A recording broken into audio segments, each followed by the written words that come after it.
नमस्ते, मैं डॉक्टर अमित अग्रवाल। आज हम डिस्कस करेंगे मल्टीसिस्टिक डिस्प्लास्टिक किडनी, जिसको हम कॉमनली MCDK बोलते हैं। MCDK मोस्ट कॉमन एब्नॉर्मेलिटी है जो प्रेगनेंसी के टाइम में अल्ट्रासाउंड में डिटेक्ट होती है। ये तकरीबन 4000 से 5000 लाइव बर्थ में एक बच्चे को होती है, जो अगर हम देखें ओवरऑल इन सिटी तो रोज 4-5 बच्चे मल्टीसिस्टिक डिस्प्लास्टिक किडनी के पैदा हो रहे होते हैं।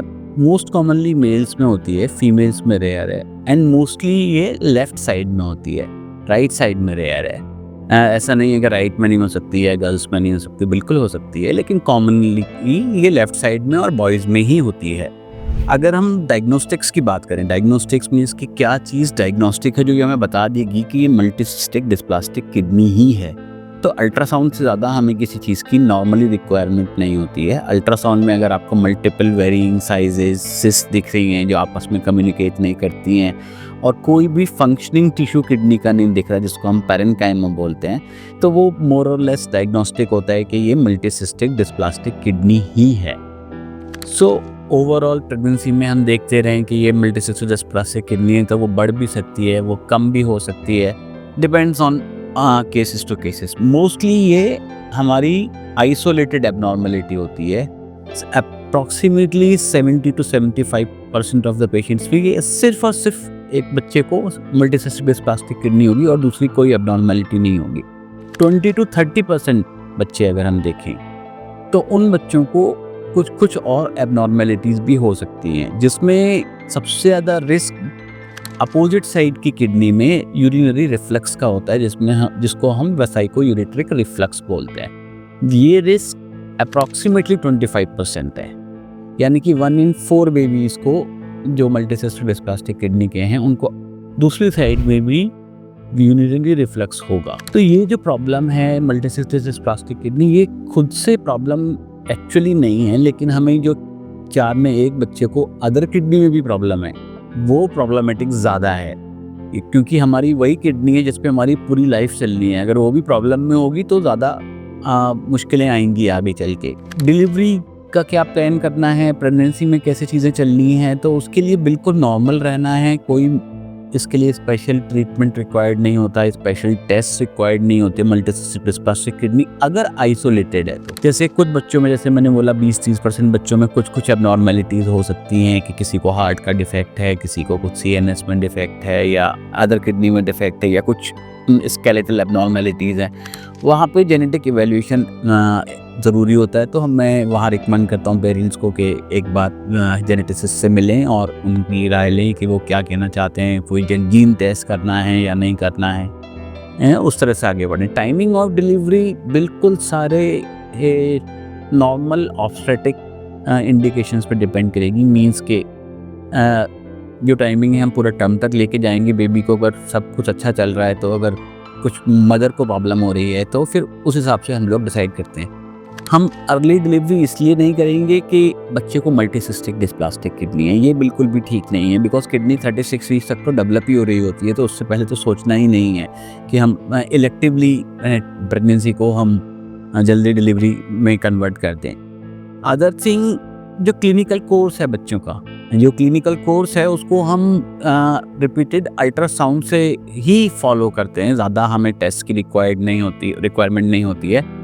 सपोज़ बच्चा अभी पैदा हुआ है तो हम अराउंड 6 वीक्स पे करेंगे, फिर 3 मंथ्स पे करेंगे, फिर 6 मंथ्स पे, then may be 6 monthly up to 2 years, and then yearly up to may be 8-10 years of as.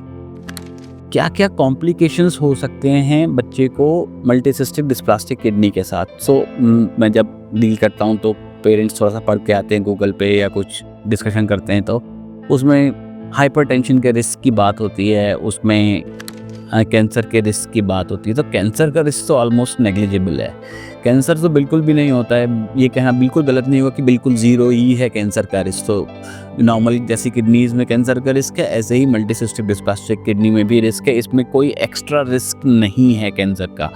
तो हमें किडनी इसलिए सर्जरी करके नहीं निकालनी कि इसमें कैंसर हो जाएगा। वो पुराना थॉट प्रोसेस था कि इसमें कैंसर हो जाएगा, बट अभी मल्टी सेंट्रिक स्टडीज़ आ गई हैं, लोगों ने एनालिसिस करके देख लिया है कि इसमें कैंसर का रिस्क बिल्कुल भी हाई नहीं होता है। दूसरी चीज़ कि बच्चों को हाइपरटेंशन का रिस्क होगा क्या? ये 50-50 सी थोड़ा सा डिबेटेबल एरिया है कि कुछ बच्चों को हाइपरटेंशन होता है, कुछ को नहीं होता है।